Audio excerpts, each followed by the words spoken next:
मेरे दोस्त आज भी उस बात को कहते हैं कि गाड़ी में बस एक ही बंदा था जो उसे चला रहा था। मैं आज भी उनकी बात पर यकीन नहीं करता हूँ, क्योंकि मुझे अपनी आंखों पर पूरा भरोसा था कि उस गाड़ी में आगे दो बंदे बैठे थे। मैं 2 महीने पहले ऋषिकेश घूमने गया हुआ था। वहाँ जाने के लिए बस की टिकट बुक करवाई अपने लिए। अब ऐसे आप कहीं जब जाते हो तो आपको अलग अलग तरह के लोग मिलते हैं और उन लोगों से मिलती है उनकी आप बीती कहानियां। मेरे साथ 3 दोस्तों का ग्रुप बैठा था, 2 मुझसे आगे वाली सीट पर और एक मेरे साथ। सफर कुछ घंटों का था तो बातें करते हुए हम जा रहे थे। बातों बातों में पता चला कि इन तीनों को घूमने का बड़ा शौक था। अपनी अपनी कहानियां शेयर कर रहे थे। मेरे आगे वाली सीट पर जो बैठे थे उन्होंने कहानियां शेयर की अपने रियल हॉरर एक्सपीरियंस के बारे में। उनमें से एक ने बताया कि आज से तकरीबन 3 साल पहले की बात है, जब मैं नीलकंठ से वापस आ रहा था। हम 4 दोस्त थे, अपनी गाड़ी से थे और ड्राइव कर रहा था मैं। पहाड़ी रास्तों से उतरने में बड़ा ध्यान रखना पड़ता है और रात का समय था वो, तो ड्राइव करते हुए मैं काफ़ी देर से देख रहा था कि एक गाड़ी जो हमसे आगे चल रही थी, देखने में कोई छोटी गाड़ी लग रही थी, जैसे सेंट्रो या स्विफ्ट। तो गाड़ी लगभग कुछ 200 या 300 मीटर आगे चल रही थी हमसे। आगे चल के एक मोड़ ऐसा आया जिसके बाद लगभग 1 किलोमीटर का सीधा रास्ता था, जो कि पहाड़ों पर बहुत कम देखने को मिलता है। वो मेरे आगे आगे गाड़ी मुड़ी, मैंने उसके पीछे पीछे अपनी गाड़ी मोड़ी, लेकिन हमारी गाड़ी मुड़ने के बाद उस रास्ते पर वो गाड़ी नहीं दिखी। सीधा रास्ता था और सब कुछ दिखाई पड़ रहा था, पर वो गाड़ी या कोई और गाड़ी वहां नहीं थी। हम जाते जा रहे थे, बातें कर रहे थे, तो थोड़ी देर बाद वो गाड़ी मुझे अपने सामने लगे शीशे में पीछे दिखाई पड़ी। मुझे लगा कि ठीक है, कुछ हो गया होगा, वो रुक गया होगा, तो मैं अपनी गाड़ी को लेकर थोड़ा और आगे निकला। अब अगले 2 मोड़ के बाद वो गाड़ी फिर से आगे दिखी, हमारी गाड़ी के आगे। मुझे लगा कि भाई बात क्या है। अब ऐसा 2-3 बार हुआ, तो मैंने सोचा कि देखूं तो सही चक्कर क्या है। मैंने कहीं साइड में जगह देखी, अपनी गाड़ी रोक दी। गाड़ी के बाहर निकला तो वहां कोई नहीं। उसके बाद मैं गाड़ी में दोबारा बैठने लगा, तो फिर पीछे से आ रही थी वही गाड़ी। मैंने दोस्त को कहा कि मैं गाड़ी को रोकूंगा, देख मैं गाड़ी को रोक रहा हूं और रोक के मुझे देखना है इस गाड़ी में है क्या, क्या बात है। अब गाड़ी पीछे से आई, मैं अपनी गाड़ी से निकला, उसे हाथ दिया दूर से। गाड़ी मुझसे कुछ दूरी पर रुकी और जब गाड़ी का शीशा उतरा तो उसमें मुझे 2 बंदे दिखे, लेकिन ड्राइवर के साथ वाला जो बंदा था, मुझे ऐसा फील हुआ जैसे वो होश में नहीं था। कुछ तो अजीब था उस बंदे के साथ में। मैंने उससे कहा कि आप ऐसे कैसे चल रहे हो भाई साहब, तो उन्होंने मेरी बात पर कोई खास ध्यान नहीं दिया। उन्होंने कहा कि आप चलिए, हम आपको डिस्टर्ब नहीं करेंगे। ये बात मुझे ड्राइवर ने कही, लेकिन जो दूसरा बंदा बैठा था, मेरी उससे कोई बात नहीं हुई। ये बात वहीं आई गई हो गई। और उसके बाद जब हम थोड़ा आगे पहुंचे तो मेरा दोस्त कहता है कि तूने उस बंदे को, उस बेचारे आदमी को खामा-खा डरा दिया। मैंने कहा कि बस बात की थी, अगर ज्यादा कुछ कहते तो मैं दोनों को मारता गाड़ी से निकाल के। दोस्त कहते कि दोनों को मारता, अबे गाड़ी में तो एक ही बैठा था। मैंने कहा नशे करके बैठे हो क्या भाई, 2 लोग थे गाड़ी में। मेरे दोस्त आज भी उस बात को कहते हैं कि गाड़ी में बस एक ही बंदा था जो उसे चला रहा था। मैं आज भी उनकी बात पर यकीन नहीं करता हूँ, क्योंकि मुझे अपनी आंखों पर पूरा भरोसा था कि उस गाड़ी में आगे 2 बंदे बैठे थे। ये कहानी सुन के मुझे लगा कि भाई ऐसा भी होता है क्या। तो उसमें से दूसरे बंदे ने भी अपनी कहानी सुनानी शुरू कर दी। वो बताता है कि हमारे ट्रक चलते हैं, तो हमारा ट्रक ड्राइवर चंडीगढ़ जा रहा था हाईवे से। बीच में एक जगह आती है, मुझे उसका नाम ठीक से याद नहीं।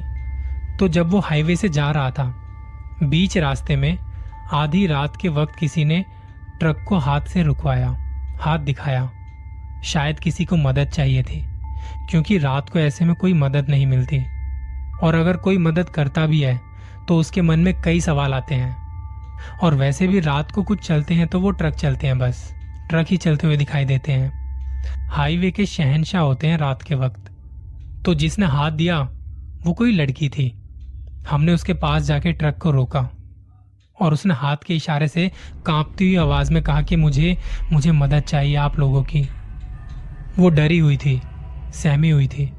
उसका अच्छा खासा चेहरा सफेद पड़ चुका था। तो उससे हमने ज्यादा कुछ ना पूछते हुए अंदर आने को कहा।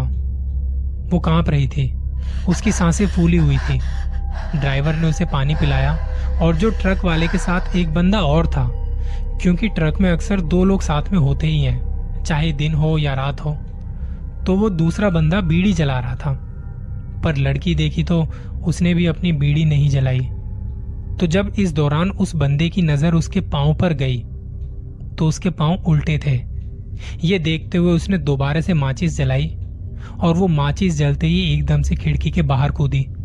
वो चिल्ला रही थी जैसे उसे माचिस की आग ने जला दिया हो। तो हमारे ट्रक ड्राइवर ने बताया कि उसके साथ ऐसा ऐसा वाकया हुआ था जो वो कभी नहीं भूल सकता। वो औरत चिल्लाते चिल्लाते वहां से गायब हो गई और दिखी नहीं उसके बाद। ये कहानी सुनते ही सबसे पहले तो मैंने अपने साथ वाले के पैर देखे कि इसके पैर सीधे तो है ना। मैं सोच रहा था कि कब पहुंचेंगे ऋषिकेश। रात के वक्त हाईवे पर पूरी ताकत के साथ हमारी बस चल रही थी। मुझे लगा कि अब शायद सो जाना चाहिए। इतने में मेरे साथ वाले बंदे ने भी अपना किस्सा शेयर किया। वो बताता है कि खेती होती थी उनके वहां, तो वहां पर जानवर बहुत होते थे। तब हम लोग वहां मचान में बैठते थे, कभी मामा जी कभी नाना जी। हम लोग वहां बैठ के नजर रखते थे। तो नाना जी कहते थे कि देखो इनका भी हिस्सा है, इनको भी खाने को देना चाहिए। तो एक दिन क्या हुआ कि हमने देखा कि एक जंगली सूअर दौड़ते हुए बड़ी तेजी से आ रहा है खेत के बीच में। अब ये कभी भी नहीं होता था कि खेतों के बीच में एकदम से कहां से आ जाएगा। और खेतों में ना अलग अलग पार्टीशन बने होते हैं। तो एक पार्टीशन में घुसा तो जंगली सूअर था, अगले पार्टीशन में वो हिरन बन गया और उसके अगले पार्टीशन में एक बड़ा सा पक्षी बन गया। फिर वो जब हमारे मचान के पास आई तो वो एक औरत बन गई। और मुझे नाना जी ने सिर्फ एक बात कही कि तू डर मत, कोई आवाज मत कर। तो मैं डरा हुआ सहमा हुआ सा चुपचाप बैठा हुआ था। और देखते ही देखते हमारी आंखों के सामने वो औरत एक छोटी सी चूहिया बन गई। और वो खुद ब खुद चूहे का एक रखते हैं हम लोग कुछ खाने पीने का, उसमें जाके बैठ गई। वो बैठी इसलिए कि नाना जी कर रहे थे अपना ध्यान और पाठ वगैरह। नाना जी मचान से बाहर आए और मुझे यहीं बैठे रहने को कहा। मैं डर रहा था और अकेले तो और भी डर लगने लगा अब। तो नाना जी ने उसे अपने हाथों से उठाया और साथ में एक बांस का जंगल था, उसे उठा के वहां छोड़ के आ गए। अब ये सब देखने के बाद मेरे दिमाग में भी कई सवाल आने लगे, क्योंकि मैं चीजें सीख रहा था उस वक्त। तो मैंने उनसे कहा कि नाना जी ये क्या था, मुझे भी बताओ। फिर नाना जी ने मुझे बताया कि वो एक आत्मा थी जो हमारे खेत की रक्षा करती है। और जब कभी उसे लगता है कि नाना जी हैं तो वो उनसे बात करने के जरिए ढूंढती रहती है। और ये जो उसने जानवरों के अलग अलग रूप बदले या हमें जो दिखा, वो सिर्फ और सिर्फ हमारा ध्यान अपनी तरफ खींचने के लिए था। ये सुनने में तो सिर्फ कहानी से ज्यादा और कुछ नहीं लगती, और इसका सबूत भी देना बड़ा मुश्किल है। लेकिन ये सच्ची घटना है जो मेरे साथ तब हुई थी। तीनों दोस्तों ने अपनी अपनी कहानियां सुनाई, जिसके बाद मैं सही बताऊं तो थोड़ा सा मैं भी डर गया था, क्योंकि रात के अंधेरे में चलती बस और हाईवे पर दूर दूर तक आपके अलावा वहां पर कोई नजर नहीं आ रहा था। ऐसे में हालत तो खराब हो ही जाती है। मेरे साथ वाले बंदे ने कहा कि भाई देखो, अभी सफर थोड़ा दूर और है, तो क्या आपके पास भी अपना कोई किस्सा है, आपका कोई एक्सपीरियंस जो आप हमसे शेयर कर सको।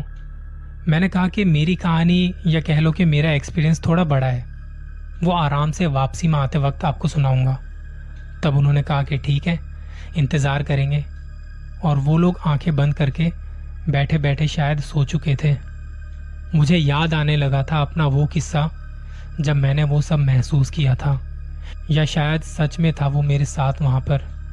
इसके अगले भाग में मिलूंगा उसी कहानी के साथ। अपना ख्याल रखिएगा।